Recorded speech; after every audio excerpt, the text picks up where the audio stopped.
En las iglesias de la compañía no podemos pensar que los altares que llamamos laterales fueran lo primero. Sencillamente la construcción demoró muchísimo tiempo. Esta iglesia estuvo en construcción desde el año 1610. Después empiezan ya Coluccini con el trazado de lo que será la construcción de la iglesia más grande, que tiene una fachada muy sencilla que, como lo denota Santiago Sebastián, está inspirada en dos propuestas clásicas. Una que es el arco de triunfo, o sea, que tiene una portada principal con dos laterales y está rematado por un tímpano que recuerda un templo griego.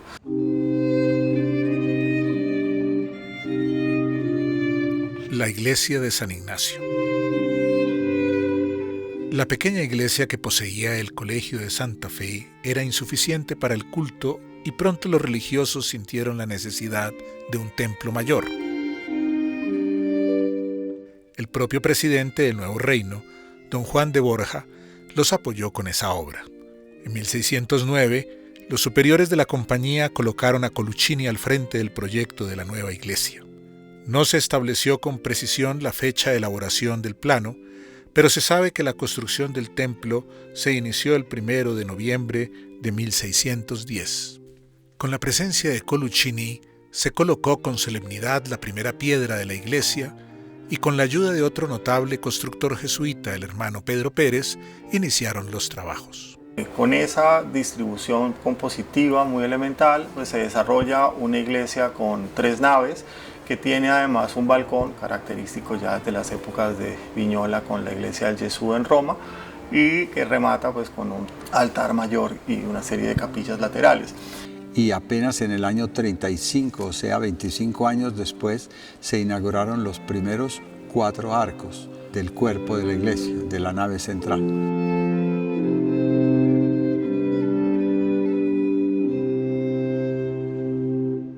Nave central, bóveda. La nave central se proyectó como un espacio abovedado desde la fachada hasta la cúpula.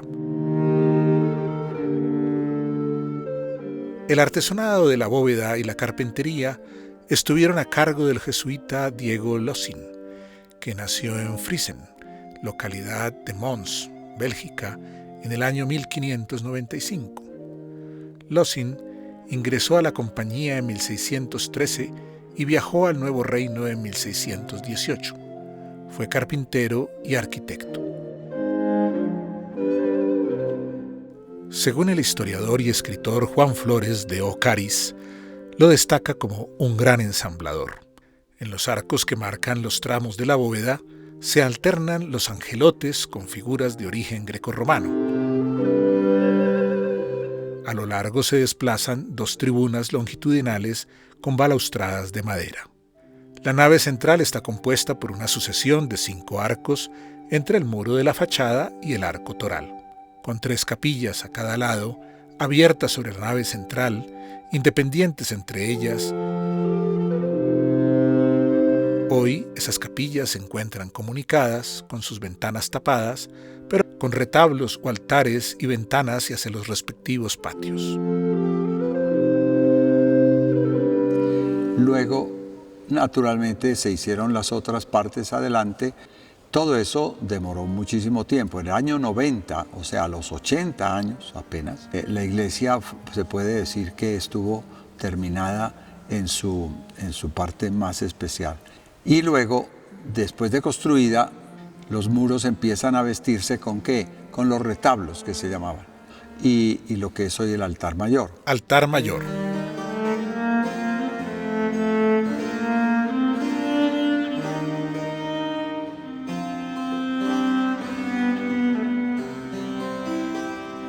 El 29 de julio de 1635 se celebró la ceremonia solemne de dedicación del templo de San Ignacio de Loyola, quien habría sido canonizado 13 años antes. Para ese día se construyó el retablo mayor, atribuido al jesuita alemán Diego Lossin.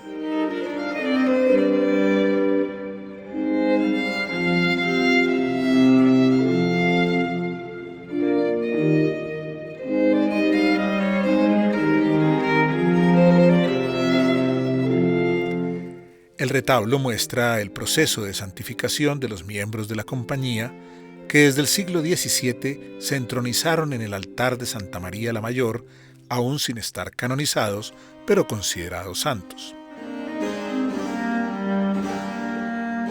En el primer cuerpo, Francisco Jerónimo y Luis Gonzaga. En el centro se encuentra la talla del Sagrado Corazón. En el segundo cuerpo, Pedro Claver, Francisco Javier, Ignacio de Loyola, Francisco de Borja y Alonso Rodríguez.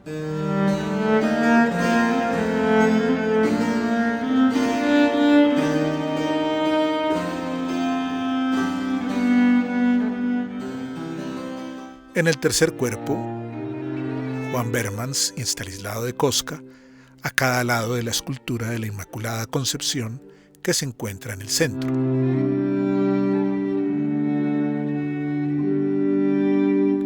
En los extremos, San Pedro y San Pablo, y en el remate, el Sagrado Corazón.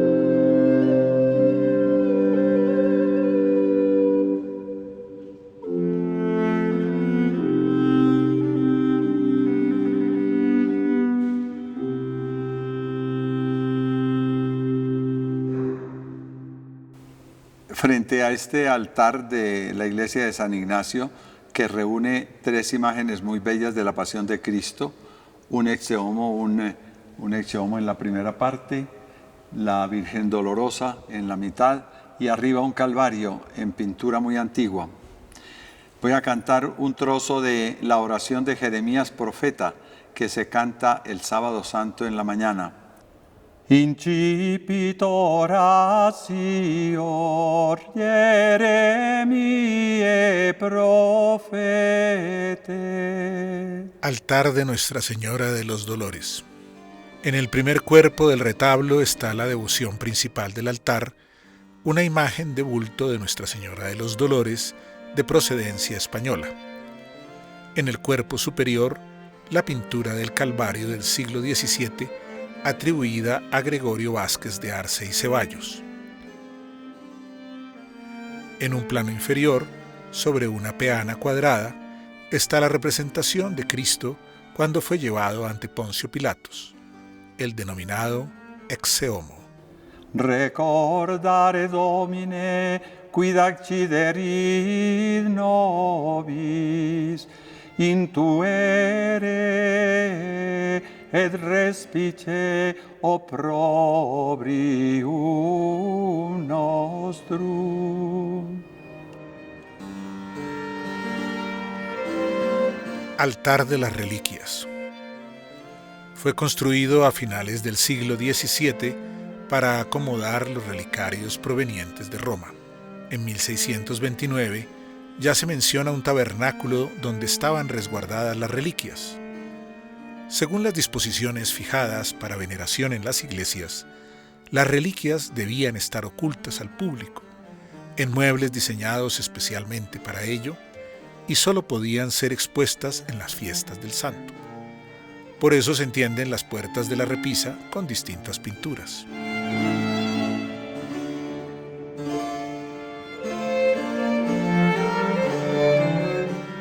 Hereditas nostra versa est ad alienos,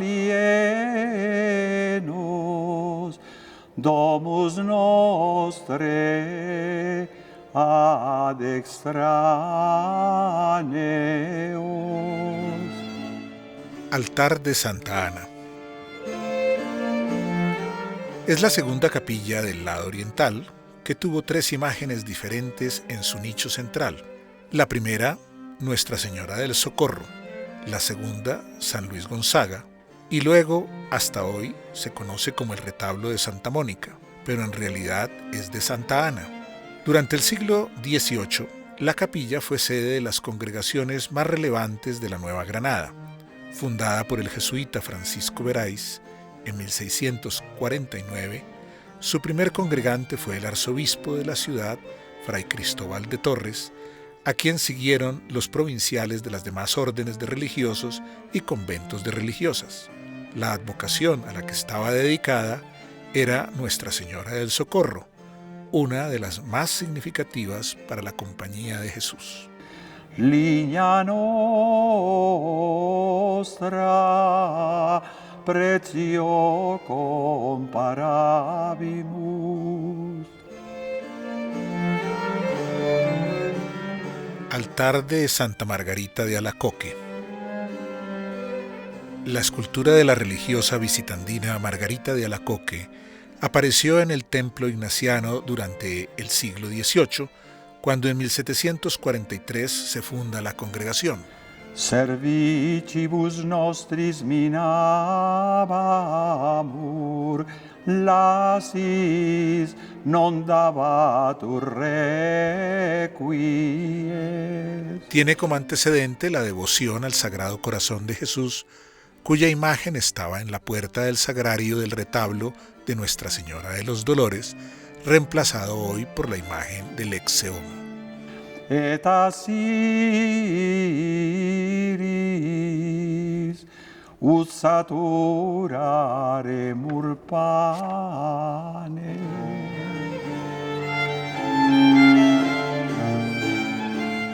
Altar de San José. El retablo de un solo cuerpo y 4 columnas, originalmente dedicado a Judas Tadeo, tiene hoy como figura principal una magnífica escultura de San José en su nicho central. Es una talla con un San José joven, que sostiene al niño Jesús con su mirada y mano derecha hacia él.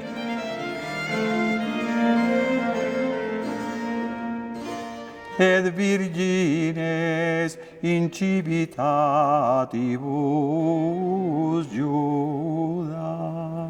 En Bogotá, la Compañía de Jesús promovió la devoción a San José a través de la fundación de la Congregación de Caballeros en 1892. El retablo contiene en el lado derecho de San José a San Luis Gonzaga, patrono de la juventud. En el nicho izquierdo, a San Estanislao de Kostka. En el remate, otra de las esculturas atribuidas al maestro Pedro Laboria, la talla de un niño Jesús conocido como niño concepcionista. Jerusalem, Jerusalem, convertere ad Dominum Deum tuum.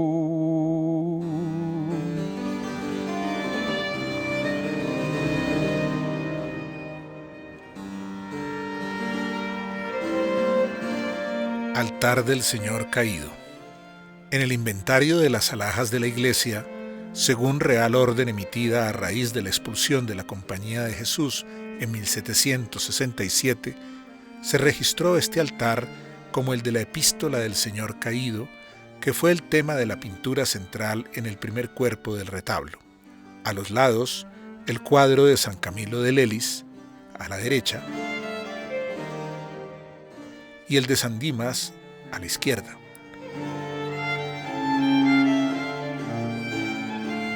En el segundo cuerpo, 3 pinturas de mártires jesuitas japoneses, los padres Diego Kisai, Paulo Miki y Juan de Goto. Altar de San Pedro Claver. El altar dedicado a Pedro Claver presenta al santo como predicador, vestido con sotana y manteo. Por sus dimensiones se deduce que el marco en el que se encuentra colocada la pintura no fue hecho para ese cuadro de San Pedro Claver. Un marco tallado y dorado con laminilla de oro, con una moldura interior de cintas, flores y frutas.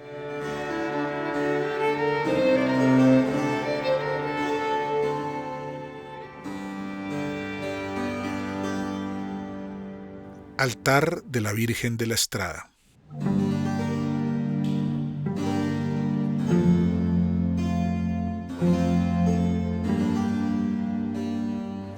La pintura de la Madonna de la Estrada es una copia de una imagen de la escuela romana entre los siglos XIV y XV que se encuentra en la iglesia del Gesù en Roma. El Papa Pablo III La cedió a los jesuitas en el año de 1542, convirtiéndose en su iglesia madre. El retablo tiene como remate una pintura del Divino Pastor. 2 esculturas de pequeños ángeles con un fondo estrellado enmarcaban el nicho central y han sido atribuidos a Pedro Laboria.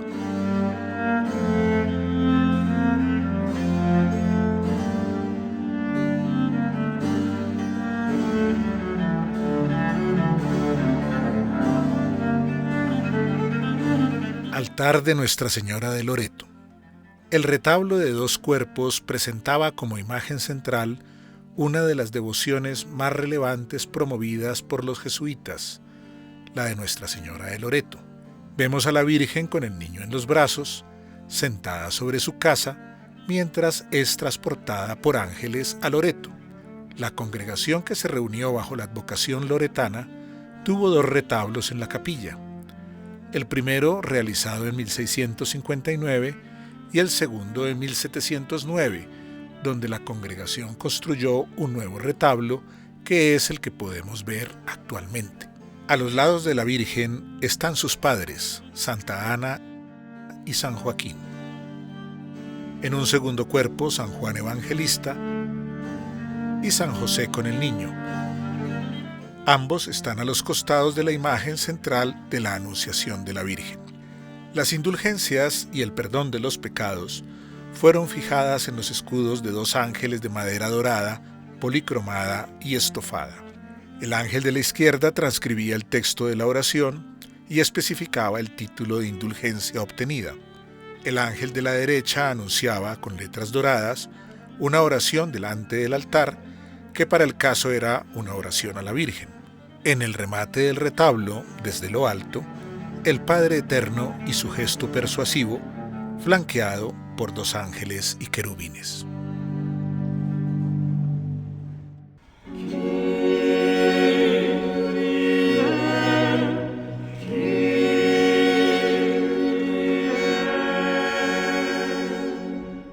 Altar de San Francisco de Borja.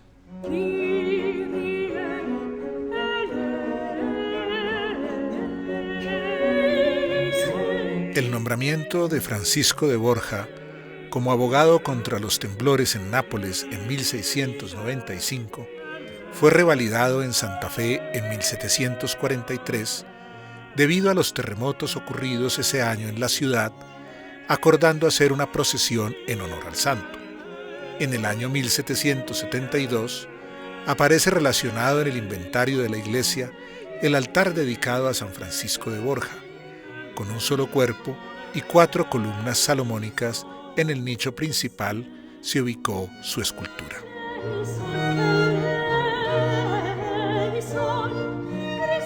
A los lados del que fuera tercer general de la compañía se encontraban San Estanislao de Cosca y San Luis Gonzaga.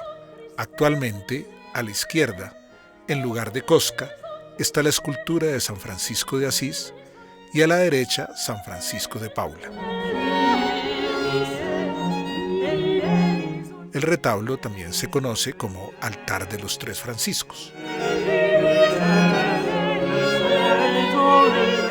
La escultura de San Francisco de Borja forma parte del conjunto de obras que realizó el escultor español Pedro Laboria.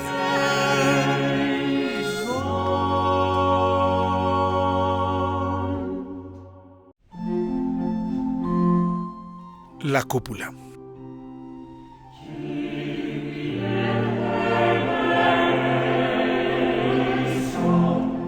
La cúpula original, erigida con posterioridad a Colucini, se cayó el 23 de abril de 1691, así como el primer tramo de la bóveda.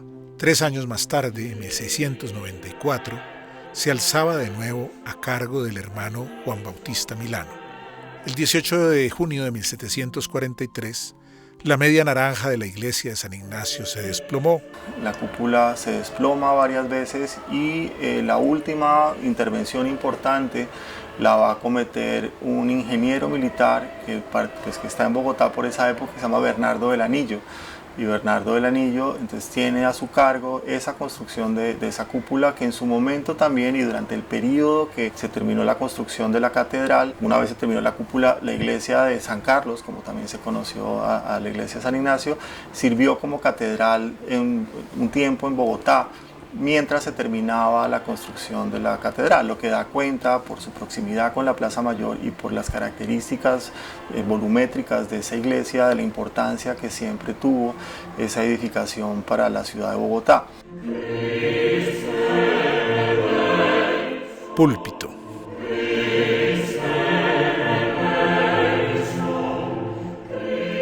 En 1674, Juan Flores de Ocariz afirmó que el padre Lossin fue el autor del retablo mayor y también el constructor del púlpito. Hay semejanzas con el retablo mayor en la parte ornamental. En el lado exterior de la escalinata se colocaron en 7 paneles los atributos de los 4 evangelistas. En el exterior, sobre el tornavoz, un ángel anuncia con una trompeta la lectura de los evangelios.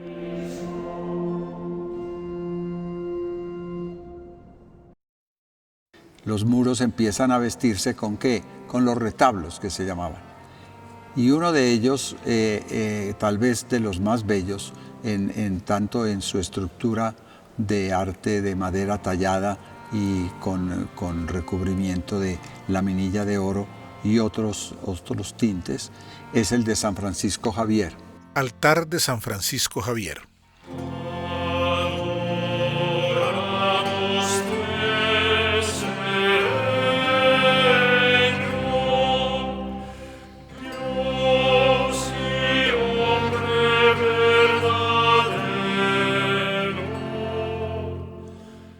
Es uno de los altares de mayores dimensiones de la iglesia. Compuesto por un solo cuerpo, tiene 6 columnas salomónicas doradas y talladas en madera. La imagen principal es la del misionero de Oriente San Francisco Javier, con una pintura firmada y fechada por Gregorio Vázquez de Arce y Ceballos en 1698. De los mejores artistas que dejaron en Santa Fe sus obras maestras. Una tela muy bella de Gregorio Vázquez Ceballos, que es uno de los pintores más connotados aquí en la colonia, pero es un hombre muy importante en la pintura del periodo colonial en Colombia.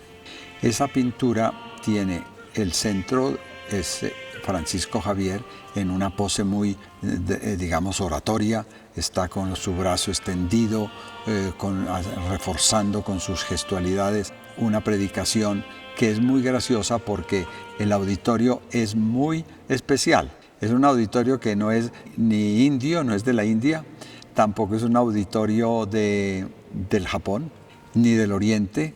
Todas las personas que están allí son gente occidental. Abajo hay unos gentiles hombres muy bien vestidos, abajo se ven unos enfermos que lo llaman, que seguramente les ayude para sanarse. Hay madres con sus hijos pequeñitos y hay gente, una multitud de gente rodeando a San Francisco Javier. Es un cuadro muy, muy apreciado por la actitud como valiente y fuerte de un hombre predicando a Jesucristo y anunciando la redención y la salvación en Cristo Jesús. 40 años después de la fabricación del retablo, sobre el altar se colocó la talla de madera que representa la muerte del santo, obra realizada por Pedro Laboria en 1739. Es San Francisco Javier en el trance de morir, está agonizante, a un hombre que está culminando una vida apostólica tan bella. Todavía lo quieren. Cuando yo le hablo a jesuitas de Javier, se les enternece el corazón, porque ellos saben que dio la vida por ellos. Entonces Javier, al bajar de la barca, el Cristo que era el compañero de Javier, un Cristo que llevaba colgadito a su pecho, se le cayó. Y él, como ya estaba con fiebre y malo, estaba muy delicado y débil, fue y se recostó. Y estando ahí, un cangrejo le trajo el Cristo. Pero es hermosa la leyenda, que el cangrejo le trae a San Francisco Javier o a Francisco Javier muriendo en una playa, mirando las playas de las costas de la China, le trae su crucifijo, que es la razón de ser de Javier. En el remate, un conjunto escultórico representa la coronación de Francisco Javier por dos ángeles que sostienen la corona, acompañados por San Miguel. En los extremos se ubicaron posteriormente las esculturas de dos santas que pertenecieron al antiguo retablo mayor.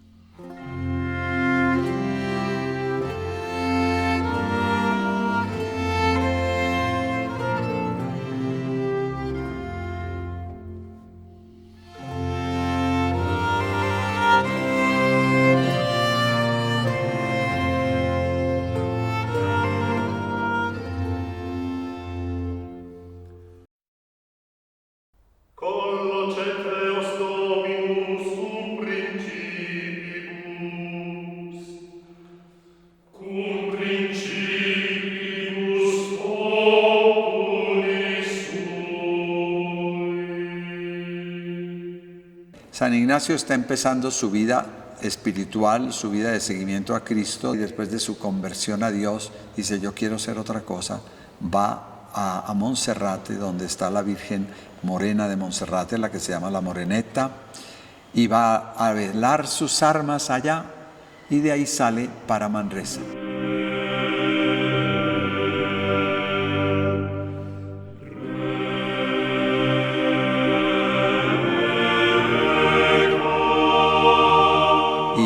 Y empezó a llamarse, él mismo se llamaba el peregrino. Y en esa peregrinación llegó en primer lugar, o por lo menos en sus primeros 2 o 3 días, llegó a Manresa, un pueblito cercano a Montserrat.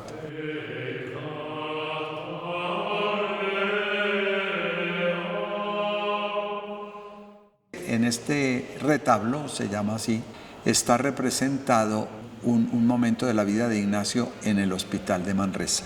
San Ignacio pasaba el día cuidando a los enfermos y por la noche se dedicaba a la oración.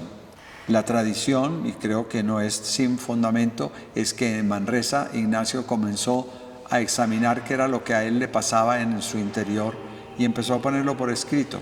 Y iba diciendo, era lo que él llamaba las mociones del espíritu, y las iba escribiendo. Y fue haciendo, sin saberlo, un tratado de vida espiritual. En Manresa dice: yo me voy a dedicar un tiempo a la oración. Y los ejercicios espirituales no es más que una escuela de oración. Pues en esos ejercicios espirituales hay un estilo de oración que se llama la contemplación. En esos momentos, llamaría yo, está a un paso de lo que se llama un momento contemplativo profundo. ¿Cómo saber yo cómo se mueve Dios en mi vida? O sea, uno se le ilumina a veces la vida con un momento de una intuición especial. Eso, llevado a un punto alto, muy alto, es lo que se llama un éxtasis. Un éxtasis es una palabra griega que es estasis, o sea, estar fuera. Y uno no tiene que ir muy lejos en la propia vida, uno llega a momentos de emoción muy fuerte en donde uno se siente fuera de sí. Eso le pasó a Ignacio en sus oraciones, tuvo momentos muy hondos, hay uno especialmente que lo narra con mucho detalle, puede ser cerca de ese puente que está en la pintura. Ese puente está sobre un riecito Cardoner y ese río iba hondo, y decía Ignacio, y el río iba hondo. El momento de su experiencia espiritual la narra como de una hondura y a remontarse a una altura infinita. En ese momento entendí todo lo que nunca pude entender de Dios, todo lo que yo estudié después, teologías, historias, filosofías, nada me pudo iluminar tanto como lo que yo vi y entendí, y la luz que me dio en mi vida. O sea, a Ignacio lo marcó una experiencia espiritual que se ha denominado el rapto, pero que yo la llamaría más bien un éxtasis o una experiencia profunda de contemplación de Dios, que también la tuvieron muchos santos.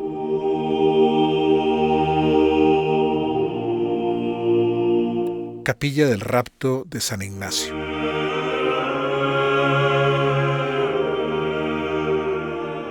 La Capilla del Rapto, o llamado también el Éxtasis de San Ignacio, es la mayor obra del escultor español Pedro Laboria, firmada en 1749 para la iglesia de San Ignacio de Santa Fe.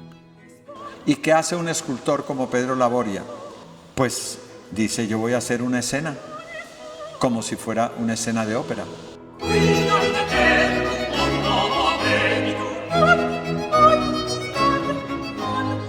Pone en escena la visión que tuvo Ignacio de Loyola en Manresa. El conjunto se articula en varios planos, pinturas y grupos escultóricos. La escena enmarcada así. El fondo de esa escena es el retablo de una capillita que puede ser la capilla o una pequeña iglesita del hospital de Manresa. En pintura, como escenario, se representó al fondo el coro de la capilla de Santa Lucía y a los lados dos cuadros, uno el del hospital y otro el del paisaje con el río Cardoner, haciendo alusión a la cueva de Manresa donde Ignacio oraba.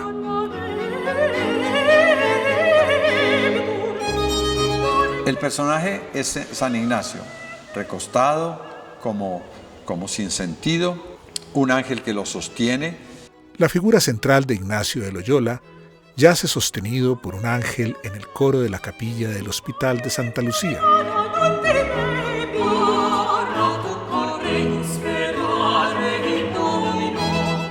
Y hay un montón de personajes al lado, sobre todo personajes angelicales.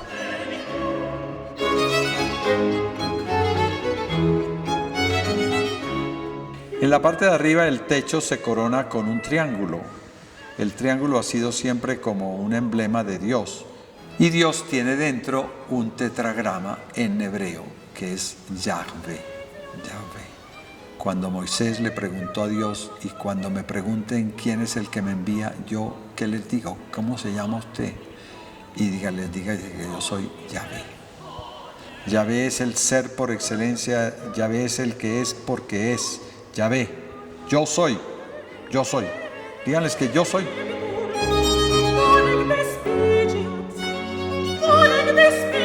Arriba es un cuadro muy valioso, ese no es de acá. Ese es un cuadro, puede ser español, tiene su parentesco con Murillo. Tiene mucho parentesco de Murillo. Está muy necesitado de una curación fuerte. Hay que quitarle capas de lacas y cosas que les ponían antes para protegerlos, pero que les dañaban la pintura.